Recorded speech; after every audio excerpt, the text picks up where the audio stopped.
نحمده ونستعينه ونستغفره ونؤمن به ونتوكل عليه ونعوذ بالله من شرور أنفسنا ومن سيئات أعمالنا من يهد الله فلا مضل له ومن يضلله فلا هادي له ونشهد أن لا إله إلا الله ونشهد أن محمدا عبده ورسوله تقبل الله منكم منا ومنكم கண்ணியத்துக்குரிய அல்லாஹ்வுடைய நல்லடியார்களே, நாமெல்லாம் இந்த ஒரு புனிதமான அமர்விலே ஈதுல் ஃபித்ர் என்று சொல்லக்கூடிய இந்த பெருநாளிலே மிக சந்தோஷமாக கொண்டாடி வருகிறோம்.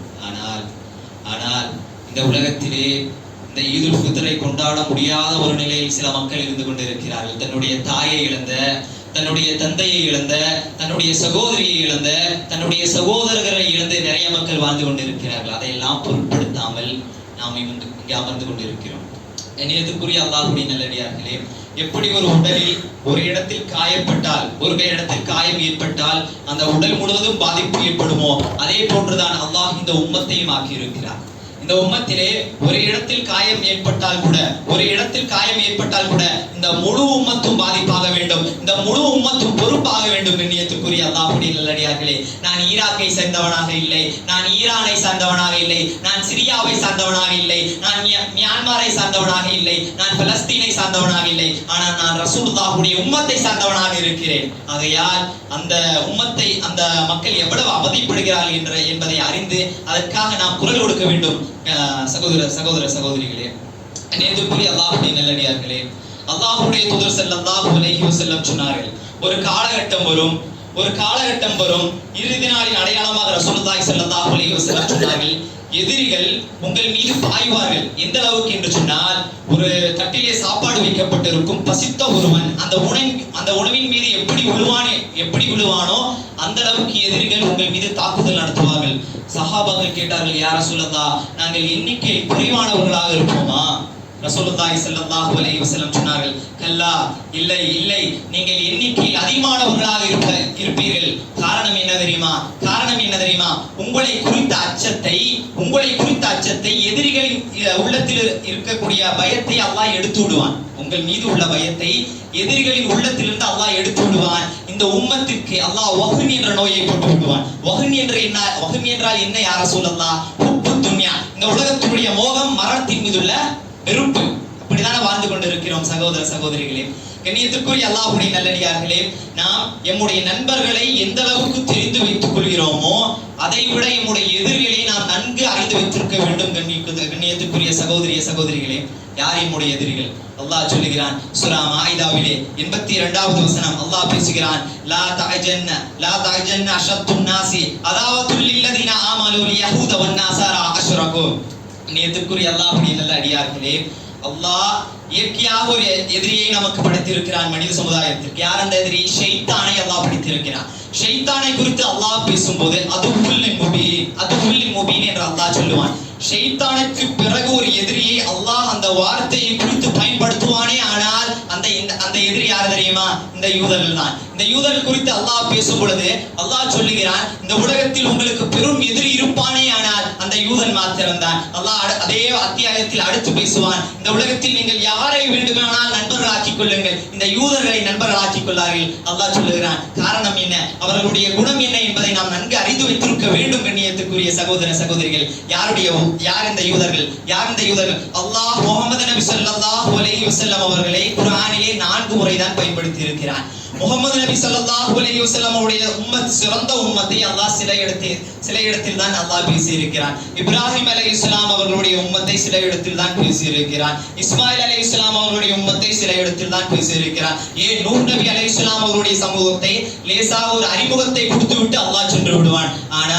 ஆனால் இந்த பனி இஸ்ரவேல் கூட்டத்தை அல்லாஹ் பக்ராவிலே வரலாற்றில் பதிவு செய்வான். அதே வரலாற்றை ஆலி இம்ரானில் பதிவு செய்வான். அதே வரலாற்றில் மாயிதாவில் பதிவு செய்வான். அதே வரலாற்றில் தாகாவில் பதிவு செய்வான். அதே வரலாற்றில் ரூமில் பதிவு செய்வான். அதே வரலாற்றில் ஆராஃபில் பதிவு செய்வான். இப்படி குர்ஆனிலே 20, 30, 40 அத்தியாயத்திற்கும் மேற்பட்ட பேசப்பட்ட ஒரே ஒரு சமூகம் இந்த பனி இஸ்ராயீல் சமூகம். அல்லாஹ் குர்ஆனிலே ஒரு பெயரை குறிப்பிட்டான் என்று சொன்னார், அல்லாஹ் குர்ஆனிலே ஒரு வசனத்தை குறிப்பிட்டான் என்று சொன்னால், அந்த வசனம் இந்த உலகம் அழியும் கூடியும் வரை இந்த மனித சமுதாயம் அதில் நோக்கம் செலுத்த வேண்டும். ஆனால் அந்த குர்ஆனையே, அந்த அத்தியாயத்தை, அந்த குர்ஆன் முழுவதும் இந்த சமுதாயம் பற்றி அல்லாஹ் பேசியிருக்கிறான். எங்கு பார்த்தாலும் பனி இஸ்ராயீல், யா பனி இஸ்ராயீல், யா பனி இஸ்ராயீல், யா பனி இஸ்ராயீல். இந்த யூதர்களை பற்றி அல்லாஹ் பேசியிருக்கிறான் என்று சொன்னால் அந்த யூதர்கள் சாதாரணவர்கள் அல்ல கண்ணியத்துக்குரியவர்களே. அவர்களை பற்றி நாம் அறிந்து கொள்ள வேண்டும். அவர்கள் எத்தகையவர்கள் என்பதை நாம் அறிந்து கொள்ள வேண்டும். அந்த யூதர்கள் விஷயத்தில் நாம் நன்கு யோசித்து செயல்பட வேண்டும் கண்ணியத்துக்குரிய அல்லாஹ்வுடைய நல்லடியார்களே. கண்ணியத்துக்குரிய சகோதர சகோதரிகளே, யார் இந்த யூதர்கள்? இந்த யூதர்களை பற்றி சில வரலாற்றை நாம் தெரியவிருக்கிறோம். நேரம் குறைவாக இருப்பதன் காரணத்தினால் இந்த யூதரின் வரலாற்றை, குறிப்பிட்ட வரலாற்றை மட்டும் உங்களிடம் நான் சொல்லுகிறேன். யார் இந்த யூதர்கள்? யூதர்கள் எங்கிருந்து வந்தார்கள்? அவர்களுடைய குணம் என்ன? யார் இந்த யூதர்கள்? இப்ராஹிம் அலைஹிஸ்ஸலாம் அவருடைய காலகட்டத்திலே இப்ராஹிம் அலைஹிஸ்ஸலாம் பிரார்த்திக்கிறார், ரப்பனா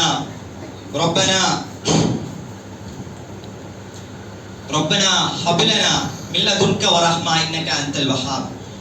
யா அல்லாஹ், அந்த துஆவை நான் மறந்து விட்டேன். நீங்கள் குர்ஆனிலே சூரா இப்ராஹிமிலே பார்க்கலாம். நான் மறந்து விட்டேன். அந்த துஆவை எடுத்து பார்க்கலாம். இப்ராஹிம் அலைஹிஸ்ஸலாம் அவர்கள் பிரார்த்திக்கிறார்கள், யா அல்லாஹ், இந்த வயது முதிர்ந்த எனக்கு 2 குழந்தைகளை நீ கொடுத்திருக்கிறாய். எல்லா புகழும் உனக்கே வருகிறது. யார் இந்த 2 குழந்தைகள்? இஸ்மாயில் அலைஹிஸ்ஸலாம், இஸ்ஹாக் அலைஹிஸ்ஸலாம். நன்கு கவனியுங்கள் கண்ணியத்துக்குரிய சகோதர சகோதரிகளே. இஸ்ஹாக் அலைஹிஸ்ஸலாம் அவர்களை அல்லாஹ் அறிவுள்ள ஒரு குழந்தையாக படைத்தான். இஸ்மாயில் அலைஹிஸ்ஸலாம் அவர்களை மிக மென்மையான ஒரு குழந்தையாக அல்லாஹ் படைத்தான். இந்த இஸ்மாயில் அலைஹிஸ்ஸலாம் அவர்களை ஹாஜர் அம்மை வளர்க்கிறார்கள், இங்கே மக்காவிலே வளர்க்கிறார்கள். ஆனால் இந்த இஸ்ஹாக் அலைஹிஸ்ஸலாம் அவர்களை இப்ராஹிம் அலைஹிஸ்ஸலாம் தன்னுடைய கரத்தை கொண்டு பலஸ்தீனிலே வளர்க்கிறார்கள்.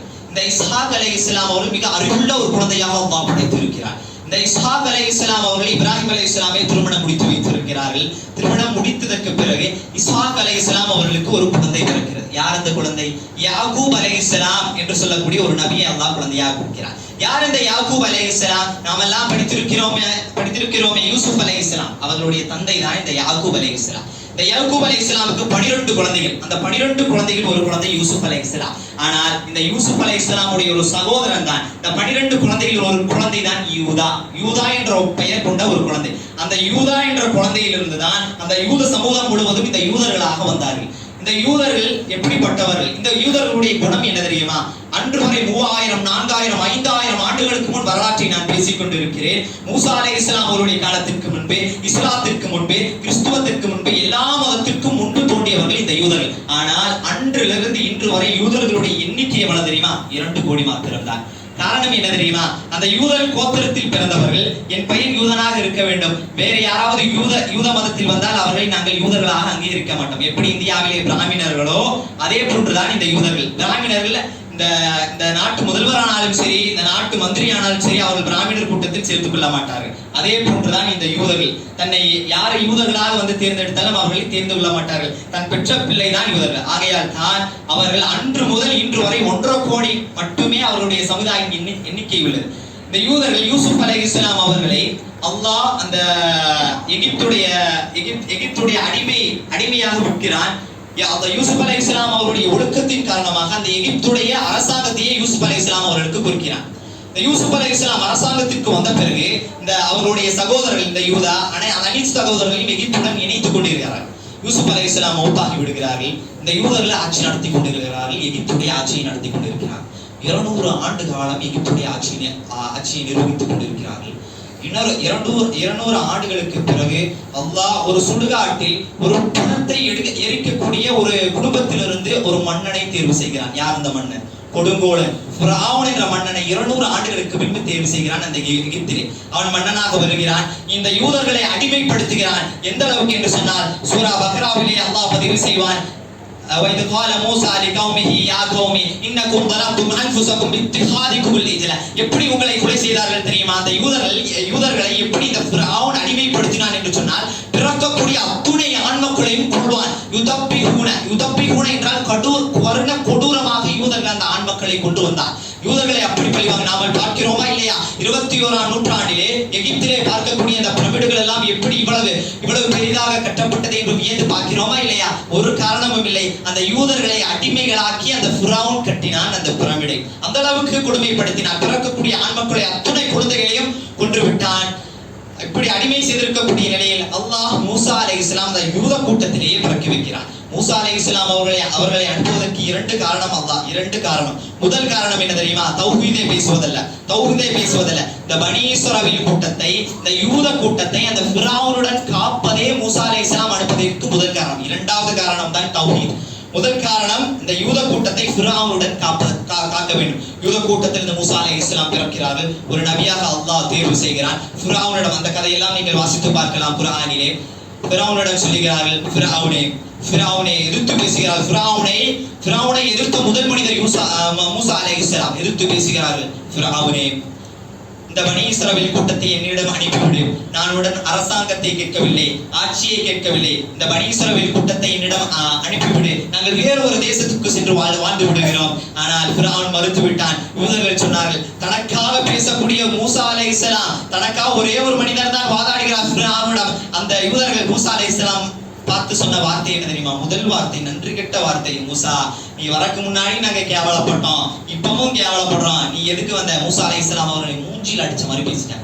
மூசா அலைஹிஸ்ஸலாம் சொன்னார்கள், மூசா அலைஹிஸ்ஸலாம் மிக பொறுமையான ஒரு நபி. மூசா அலைஹிஸ்ஸலாம் சொன்னாங்க, தலையை தடவி விட்டு, கவலைப்படாதீர்கள், அல்லாஹ் நிச்சயமாக உங்களை பாதுகாப்பான், அல்லாஹ் நிச்சயமாக உங்களை பாதுகாப்பான். ஒரே இரவிலே மூசா அலைஹிஸ்ஸலாம் அனைத்து யூத கூட்டத்தை அழைத்து, நாங்கள் வேறொரு தேசத்துக்கு சென்று விடலாம் என்று எல்லா யூத கூட்டத்தையும் அழைத்து செல்கிறார்கள். பின்னாடி ஃபிரௌனுடைய கூட்டம், ஃபிரௌன் செய்து வந்து விடுகிறான். அப்போ முன்னாடி பார்த்தா கடல், பின்னாடி பார்த்தா ஃபிரௌன். அந்த யூத கூட்டங்கள் எல்லாம் மூசா அலைஹிஸ்ஸலாமை பார்த்து கடுகளவு கூட அல்லாஹ்வின் மீது நம்பிக்கை கிடையாது யூத சமுதாயத்துக்கு. மூசா அலைஹிஸ்ஸலாம் பார்த்து சொல்றாங்க, மூசா, கைவிட்டுட்டியே, உன்னை நம்பணுமே, கைவிட்டுட்டியே. பின்னாடி ஃபிரௌனே, முன்னாடி கடலே, நாங்க எங்க போறது? உன்னை நம்பி வந்தா பாரு, எங்களை நாங்களே அடிச்சுக்கணும். மூசா அலைஹிஸ்ஸலாம் பார்த்து சொல்றாங்க. ஆனா மூசா அலைஹிஸ்ஸலாம் அல்லாஹ்வின் மீது நம்பிக்கை கொண்ட ஒரு நபி. மூசா அலைஹிஸ்ஸலாம், கல்லா இன்ன மஅய சஹியதீன், அல்லாஹ் நம்மோடு இருக்கிறான், நிச்சயமாக அல்லாஹ் எமக்கு வழிகாட்டுவான் என்ற வசனத்தை மூசா அலைஹிஸ்ஸலாம் சொல்கிறார். அல்லாஹ் வஹியை இறக்குகிறான். கடலை பிளக்கிறார்கள். கடலை பிளந்ததை தன்னுடைய இரு கண்களால் பார்த்த சமுதாயம் இந்த யூத சமுதாயம். அல்லாஹ் அத்தாட்சியை கண்ணுக்கு முன்னால் காமிக்கிறான். கடல் அப்படியே பிளக்குது. எந்த அளவுக்கு என்று சொன்னால், கடல் பிளந்த நடுவில் மண் இருக்குமே, அந்த மண்ணில் ஈரப்பதம் கூட கிடையாது. அந்த அளவுக்கு அல்லாஹ் அவர்கள் மென்மையாக நடப்பதற்காக அல்லாஹ் கடலை பிளந்தான். கடலை பிளந்த பார்த்த சமூகம் முதல் அத்தாட்சியை பார்க்கிறார்கள், நேரில் பார்க்கிறார்கள். இரு கடல் பிளக்கிறது, அதிலே பயணிக்கிறார்கள். அவர்கள் கண்களுக்கு முன்னாடி ஃபிரௌனுடைய கூட்டத்தை மூழ்கடிக்கிறான். முதல் அத்தாட்சியை பார்த்த சமூகம் யூத சமூகம். ஆனால் கடுகளவு கூட நம்பிக்கை கிடையாது. அந்த கடலை தாண்டின உடனே, கடலை தாண்ட கூட இல்ல, கடலை தாண்ட உடனே அங்கு ஒரு சமூகம் ஒரு சிலையை வணங்கி கொண்டிருந்தது. இந்த யூத சமுதாயம் இப்படி இந்த அத்தாட்சியை பார்த்தார்களே, அவர்கள் சொல்லுகிறார்கள், மூசா, அவங்க வணங்குறாங்களே சிலைய, இந்த மாதிரி சிலையை எனக்கும் கூட, நாங்களும் வணங்குறோமே.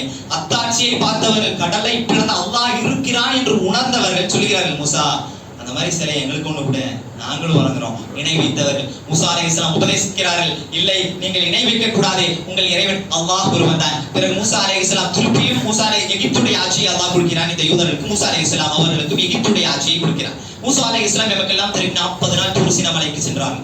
40 நாள் தூர் சீனாக்கு தௌராத்துடைய வேதத்தை வாங்குவதற்காக இந்த 40 நாள் சொல்லுகிறார்கள். ஹாரூன் அலைஹிஸ்ஸலாம் அவர்களை இந்த யூத கூட்டத்துக்கு நியமித்து சொல்லுகிறார்கள். மூசா அலைஹிஸ்ஸலாம் அல்லாஹ்வுடைய நெருக்கத்துக்கு ஒரு நண்பனாகத்தான் பேசுவார்கள். எந்த அளவுக்கு என்று சொன்னால், அல்லாஹ் சொல்லுவான், மூசா, நீ ஃபிரௌன்ட்ட போ. மூசா அலைஹிஸ்ஸலாம் சொல்லு, இல்ல, நான் போக மாட்டேன், நீ ஹாரூன் நண்பனாக நான் போவேன். எந்த அளவுக்கு என்றால், ஒரு படைத்தவனிடம் ஒரு அன்பு. எந்த அளவுக்கு என்றால், மூசா அலைஹிஸ்ஸலாம் ஒரு நண்பனை போன்று அல்லாஹ் பேசுவான், மூசா அலைஹிஸ்ஸலாம் பேசுவார்கள். இப்படி பேசிக்கொண்டு இருக்கக்கூடிய வேளையிலே அல்லாஹ் தன்னுடைய கரத்தால் எழுதி தௌராத் வேதத்தை மூசா அலைஹிஸ்ஸலாம் அவர்களுக்கு கொடுத்தார். இப்போ மூசா அலைஹிஸ்ஸலாமுக்கு ரொம்ப சந்தோஷம். நம்ம மூத்தா போனாலும் நம்ம யூத சமூகம் இந்த தௌராத் வேதத்தை கொண்டு வாழ்ந்துக்குமே, ரொம்ப சந்தோஷம். அந்த சந்தோஷத்துல அல்லாஹ்வுடைய பேசிய சந்தோஷத்துல அப்படியே நடந்து வராங்க. நடந்து வந்துட்டு இந்த யூத சமுதாயத்துல 40 நாள் முடிஞ்சு வராங்க. 40 நாள் முடிஞ்சு வந்த உடனே ஒரு காளை மாட்டை வணங்கிட்டு இருக்காங்க நம்ம பசங்க. காளை மாட்டி வணங்கி கொண்டிருந்த மூசா அலைஹிஸ்ஸலாமுக்கு சரியான கோவம். அந்த தௌராத்தை ஒரே வீசு, அந்த மேல ஒரே வீசு, உங்களுக்கு எல்லாம் எதுக்குடா தௌராத், உங்களுக்கு எல்லாம் எதுக்குடா வேதம்னு ஒரே வீசு. மூசா அலைஹிஸ்ஸலாம் கோவத்துல ஹாரூன் அலைஹிஸ்ஸலாமுடைய தாடியை பிடித்து இழுத்து, இந்த பனி இஸ்ரவேல் கூட்டத்தை நீதானே பிடித்தாய், ஏன் இப்படி செய்தாய், நீ பொறுப்பாளி ஆக மாட்டே. ஹாரூன் அலைஹிஸ்ஸலாமுடைய தாடியை பிடித்தார்கள். ஹாரூன் அலைஹிஸ்ஸலாம் சொன்னார்கள், இல்லை, இவர்கள் என்னை கொன்று விடுவார்கள் என்று நான் பயப்படுகிறேன், என்னை மிரட்டுகிறார்கள். என்னிடம் வந்து கேட்டார்கள், மூசா எங்க போயிருக்காரு, மூசா தௌராத்தை வாங்க போயிருக்காரு. அதெல்லாம் கிடையாது, அங்கெல்லாம் இறைவன் கிடையாது. இந்த மாடு பேசுவாரு, இதான் இறைவன், என்னையை கூப்பிடுறாங்க, அவங்கள்ட்ட என்ன பாதுகாப்பு தேட முடியல, அதனால என்னால எதுவுமே பண்ண முடியல. ஹாரூன் அலைஹிஸ்ஸலாம் சொல்றாங்க. மூசா அலைஹிஸ்ஸலாம் 2 பேத்துக்கு ஹாரூன் அலைஹிஸ்ஸலாமுக்கும் மூசா அலைஹிஸ்ஸலாம் பிரார்த்தனை செய்தவர்களாக,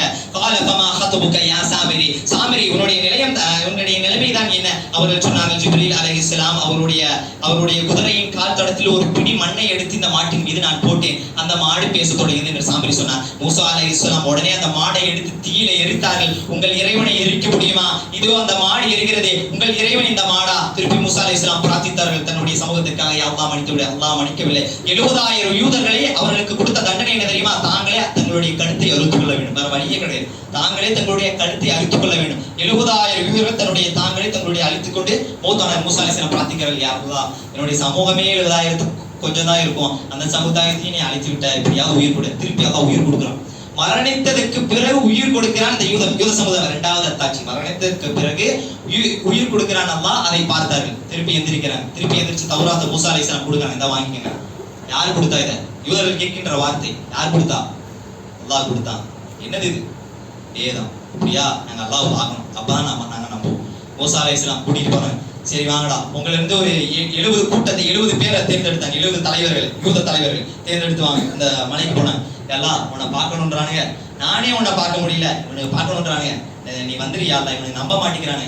அல்லாஹ்வுடைய கோபத்தால் ஒரே ஒரு இடி முழக்கம் 70 அந்த கூட்ட தலைவர்கள் மௌத்தானாங்க. மூசா அலைஹிஸ்ஸலாம் பிரார்த்தித்தார்கள், எல்லாம் நான் ஃபிரௌன் இருந்து கூட நான் தப்பிச்சிருவேன், இவனுக்கிட்ட இருந்து என்னால தப்பிக்க முடியாது. திருப்பி நான் அவங்க கிட்ட போய் என்ன பதில் சொல்லுவேன்? நீ இவங்களை மௌத்தாக்கிட்ட, அவங்க போனா என்ன கொண்டு போடுவானுங்க? எல்லாம் எப்படியாவது எங்களுக்கு உயிர் கொடு. திருப்பி 2வது முறை அல்லாஹ் உயிர் கொடுத்தான். அந்த 70 யூத கூட்டத்திற்கும் உயிர் கொடுத்தா. அவர்கள் எந்திரிச்சு பார்த்துட்டாங்க, அல்லாஹ் உயிர் கொடுக்குறான். நம்பினீங்களா? அவங்க போய் சொல்றாங்க அந்த யூத கூட்டத்துல, நான் அல்லாஹ் இந்த மாதிரி நாங்க பார்க்கணும்னோ அதான் எங்களை மௌத்தாக்கிட்டான், திருப்பி உயிர் கொடுத்தான் அப்படின்னு அந்த யூத தலைவர்கள் போய் சொல்றாங்க. அவன் அந்த யூத கூட்டம், இல்ல நாங்க நம்ப முடியாது, அல்லாஹ்வை நாங்க பார்த்தே வேணும், இதுக்கு மேல அல்லாஹ் பொறுமையா இருக்க மாட்டான். ஜிப்ரீல் அலைஹிஸ்ஸலாம் கட்டளையிடலாம், அந்த தூர் மலையை தூக்கி யூத மண்டையில ஒரே போடு அப்படின்னு ஜிப்ரீல் அலைஹிஸ்ஸலாமுக்கு கட்டளையிடலாம். ஜிப்ரீல் அலைஹிஸ்ஸலாம் அந்த தூர் மலையை தூக்கி யூதன் மேல போடுறதுக்கு முன்னாடி அல்லாஹ் கட்டளை, அல்லாஹ்வுடைய கருணையை பாருங்க. திருப்பியும் 7 தடவை கேளு, நீங்க தௌராத்தை ஏத்துக்கிறியா இல்லையா? திருப்பி ஜிப்ரீல் அலைஹிஸ்ஸலாம் கேட்கிறாங்க, தௌராத்தை ஏத்துக்கிறியா இல்லையா? நாங்க ஏத்துக்கிறோம். அவங்க உயிருக்கு பயந்தாங்க. யூதர்களை பொறுத்த வரைக்கும் உயிருக்கு பயந்தவனுங்க, துச்சமானவர்கள். மதுவையும் மாதவியும் நேசிக்கக்கூடியவர்கள், மரணத்தை பயந்தவர்கள். ஆனால் இந்த மரணத்தை நேசிக்கக்கூடிய இந்த கூட்டத்தை இன்று பலஸ்தீனிலே எதிர்த்து கொண்டிருக்கிறார்கள். எவ்வளவு தைரியம் அவர்களுக்கு! அல்லாஹ் பாதுகாக்க வேண்டும். அதற்கு பிறகு இவர்களுக்கு தௌராத்தை கொடுக்கிறார்கள். இவருக்கு தௌராத்தை கொடுத்து என்னதான் அங்க எகிப்தில இருந்தாலும் பலஸ்தீனருக்கு மஸ்ஜிதுல் அக்ஸா இருக்கு, அங்க போங்க அல்லாஹ் கட்டளையிடலாம். மூசா அலைஹிஸ்ஸலாம் கூட்டிட்டு போறாங்க. நீங்க எதுவுமே செய்ய வேண்டாம், அந்த மஸ்ஜிதுல் அக்ஸால சில மன்னர்கள் ஆண்டு கொண்டு இருந்தாங்க, நீங்க எதுவுமே செய்ய வேணாம், நீங்க முன்னாடி போய் நின்றா போது அல்லாஹ் உங்களுக்கு வெற்றி விடுவான்.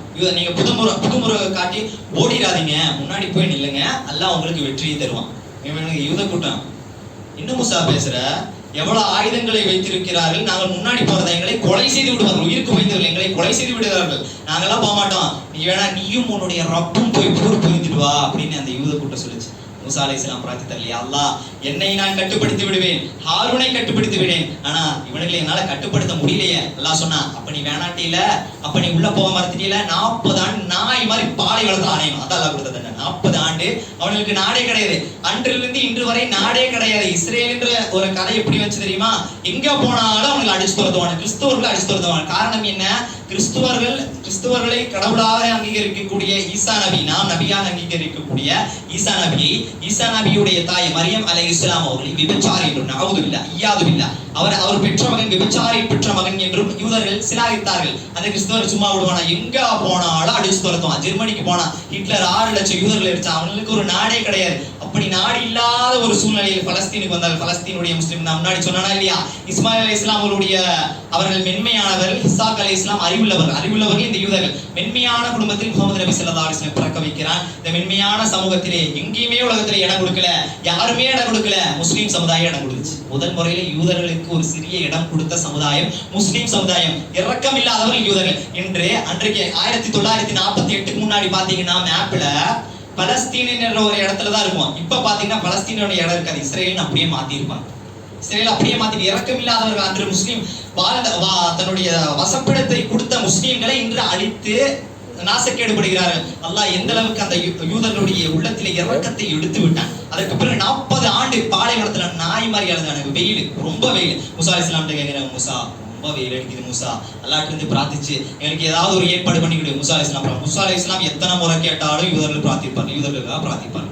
மூசா அலைஹிஸ்ஸலாம் அந்த தன்மையை கூட மூசா அலைஹிஸ்ஸலாம், எல்லாம் ரொம்ப வெயில் அடிக்குது, எல்லாம் இவங்களுக்கு ஏதாவது குடியெல்லாம். அல்லாஹ் என்ன தெரியுமா செஞ்சான்? அடுத்த ஒரு அத்தாட்சி, மேகம் இருக்கிறதே, மேகத்தை தன்னுடைய தலைக்கு மேல் கொண்டு வந்தான் அல்லாஹ். அவங்க எங்க போனாலும் மேகம் தன்னுடைய தலைக்கு மேல் வரும், வெயிலுடைய தாக்கமே இருக்காது. அந்த அளவுக்கு அல்லாஹ் அத்தாட்சியை கொடுத்தான். ரொம்ப வெயில் அடிச்சு அதுக்கப்புறம் ரொம்ப தாகம், யா மூசா ரொம்ப தாகடிக்குது மூசா, அல்லாஹ்ட்ட சொல்லி ஏதாவது ஏற்பாடு பண்ணு மூசா.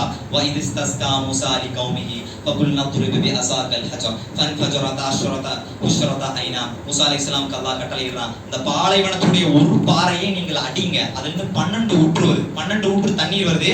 அந்த தண்ணீர் ஊற்று அதையும் அதிசயத்தை பார்த்தவனுங்க வயிறு நிறைய குடிச்சிட்டு பாலைவனத்தை உணவெல்லாம் சாப்பிட்டு அடுத்து மூசாட்ட சொல்றாங்க, மூசா இந்த பாலைவன உணவெல்லாம் சாப்பிட்டு சாப்பிட்டு அப்படியே சொல்றாங்க. அல்லாஹ் குர்ஆன்ல அப்படியே பதிவு செய்யறான். வைது குல்தும் யா மூசா லன் நஸ்பிர அலா தஆமின் வாஹிதின் ஃபதுலனா ரப்பக், நீ உன்னுடைய ரப்பிடம் கேளும்.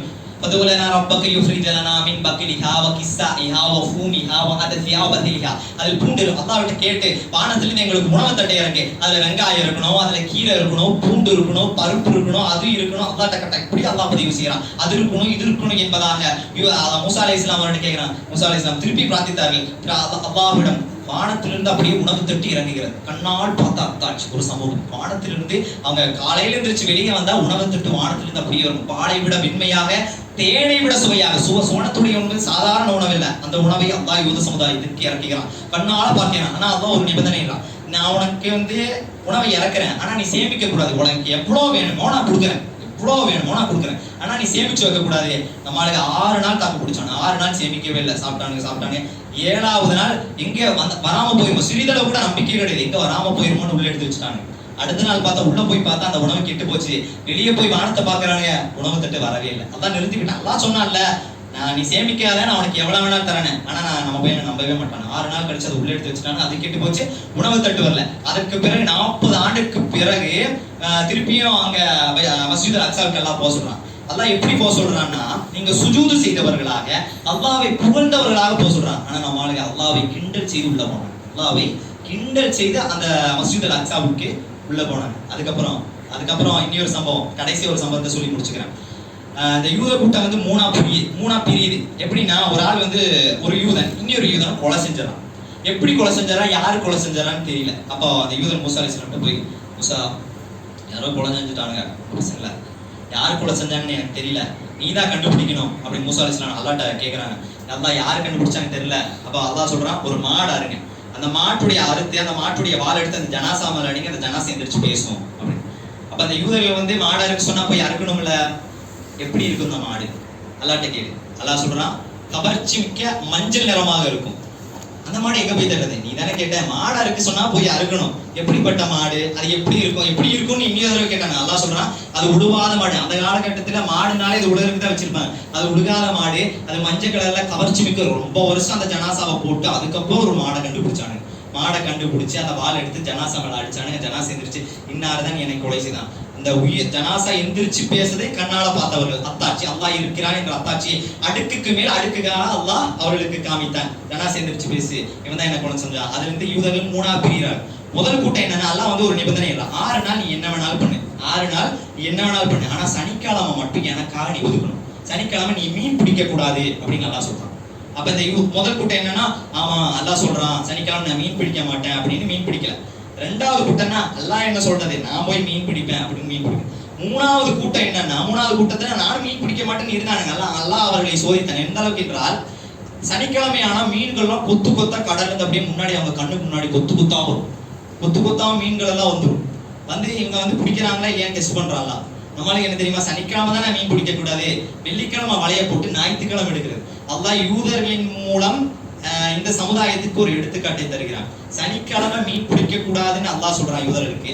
ஆனா சனிக்கிழமை ஒரு கூட்டம் மீன் பிடிக்கல, வெள்ளிக்கிழமை வலை போட்டு ஞாயிற்றுக்கிழமை தான். ஆனா அல்லாஹ் ஜும்மா நாள் அன்னைக்கு வியாபாரமே செய்யக்கூடாதுன்றான். வாங்க சொன்னா தொழுக முடிகிற வரைக்கும் வியாபாரமே செய்யக்கூடாதுன்றான். அல்லாஹ் இதுல ஒரு சோதனையா இருக்கிறான். சனி ஞாயிறு லாக்டவுன் மீன் மார்க்கெட். வெள்ளிக்கிழமை நீ என்ன பண்ணுவேன் பாருங்க. வெள்ளிக்கிழமை மொத்த முஸ்லீம் சமுதாயம் வியாபாரம் செய்து கொண்டிருக்கிறது. எந்த அளவுக்கு என்று சொன்னா, 1 மணிக்கு ஒரு ஜமாத்து வாப்பா போய் தொழுதுட்டு வந்துடுறது, 1:30 மணிக்கு வாப்பா 1:30 மணிக்கு இந்த பள்ளிக்கு போய் நீ போய் தொழுதுட்டு. இன்னும் கொஞ்சம் ஈமான் உள்ளவர்கள் என்னன்னா, நம்ம தான் நினைக்க கூடாது, ஒரு இந்து பையன் நின்றலாம், இந்து பையனை நிக்க வச்சிடலாம் அப்படின்னு சொல்லிட்டு ஒரு இந்து பையன் நிக்க வச்சுட்டு தொழுக போறது. அல்லாஹ் வியாபாரத்தை நிறுத்துன்ற அந்த ஜும்மாவுடைய வசனம் இறங்குவதற்கு காரணம் என்ன தெரியுமா? சஹாபாக்கள் ஜும்மா தொழுது கொண்டிருந்தார்கள். ரசூலுல்லாஹ் ஓதுனா பெரிய ஆயத்து தான் ஓதுவாங்க. ரொம்ப பசி. அபூ ஹுரைரா ரலியல்லாஹு சாப்பிட்டு 2 நாள் ஆச்சு, ரொம்ப பசி. அந்த பசியில ஒரு வியாபார கூட்டம் வருது, போய் வியாபாரம் செஞ்சுட்டு ரசூலுல்லாஹ் ஓதறக்குள்ள போய் சாப்பிட்டு வந்துடலான்ட்டு அந்த ஜும்மா தொழுகை தக்பீர் கட்டணே போய் வியாபாரம் செஞ்சுட்டாங்க. அல்லாஹ் அந்த வசனத்தையே இருக்கிறான். அவர்களை சஹாபாக்களை பார்த்து சொல்லுகிறான், சஹாபாக்களை போன்று நீங்கள் ஆகிவிட வேண்டாம். அந்த அளவுக்கு பசி நம்ம வீட்டுல இருக்கா? 3 நாள் அடுப்பு இல்லையா, 2 நாள் அடுப்பு இல்லையா, சாப்பாடு இல்லையா, ஆடம்பரம், உப்பு துணி. முன்னாடி சொன்னனே, இந்த உலகத்தின் மீது மோகம், மரணத்தை குறித்து வெறுப்பு நம்முடைய உள்ளத்தில் அதிகமாகி கொண்டு இருக்கிறது. கண்ணியத்துக்குரிய அல்லாஹ்வுடைய சகோதரியே, கண்ணியத்துக்குரிய அல்லாஹ்வுடைய நல்லடியார்களே, இந்த யூதர்கள் எதற்கு தாக்குதலை நடத்த வேண்டும், எதற்கு இந்த முஸ்லிம்கள் மீது தாக்குதல் நடத்த வேண்டும்? ரசூலுல்லாஹி ஸல்லல்லாஹு அலைஹி வஸல்லம் முன்னறிவிப்பு செய்தார்கள். ஒரு காலகட்டம் வரும், ஒரு போர் வரும். அந்த போரிலே இஸ்லாமிய அறிஞர்கள் விளக்கம் கொடுக்கிறார்கள். யூதர்களுக்கும் இஸ்லாமியர்களுக்கும் ஒரு போர் வரும். அந்த போர் முடிந்தவுடன் மஹ்தி அலைஹிஸ்ஸலாம் அவர்களுடைய வருகை இருக்கும். மஹ்தி அலைஹிஸ்ஸலாம் இருக்கும் காலகட்டத்திலேயே தஜ்ஜாலுடைய வருகை இருக்கும். தஜ்ஜால் இருக்கும் காலகட்டத்திலேயே ஈசா அலைஹிஸ்ஸலாம் அவருடைய வருகை இருக்கும். ஈசா அலைஹிஸ்ஸலாம் அவர்கள் இருக்கக்கூடிய காலகட்டத்திலேயே யஜூஜ் மஜூஜுடைய வருகை இருக்கும். யஜூஜ் மஜூஜுடைய வருகைக்கு பிறகு மழையை அல்லாஹ் தருவான். சூரியனை மேற்குழுதிய வைப்பான். அதற்கு பிறகு அடுக்கடுக்காக யமனிலிருந்து நெருப்பை அனுப்புவான். கடலில் தீப்பிடித்து எரிய ஆரம்பிக்கும். வறுமை நாள் நிகழ்ந்துவிடும். வறுமை நாள் அடித்தொட்டில் வாழ்ந்து கொண்டு இருக்கிறோம். கண்ணியத்துக்குரிய அல்லாஹ்வுடைய நல்லடியார்கள், இந்த பக்கம் பார்த்தா வறுமை ஒரு நாள், இந்த பக்கம் பார்த்தா முன்னாடி சொன்னாங்க சளி காய்ச்சல் வந்தா மரணம் வருமா, இன்னைக்கு சளி காய்ச்சல் வந்தால் மட்டுமே மரணம் வருகிறது. இந்த பக்கம் ஒரு பார்த்தா மறுமை, இந்த பக்கம் பார்த்தா மரணம். எப்படி பார்த்தாலும் மாட்டிக்கணும், எப்படி பார்த்தாலும் அல்லாஹ்விடத்தில் திரும்பி செல்பவர்களாகவே இருக்கிறோம். ஆனால் எந்த நிலையில் செல்ல போகிறோம் என்பதை யோசிக்க வேண்டும். கண்ணியத்துக்குரிய அல்லாஹ்வுடைய நல்லடியார்களே, அல்லாஹ் சொல்கிறான், கல்லா இதா பலகத் தராகிய வகீலம் என்றார். உயிர் தொண்டை குழியில் அடையும் வரைக்கும் முன்னால் உங்களுக்கு நேரம் இருக்கு. உயிர் தொண்டைக்குள்ள அடியறக்கு முன்னாடி வரைக்கும் உனக்கு நேரம் இருக்கு.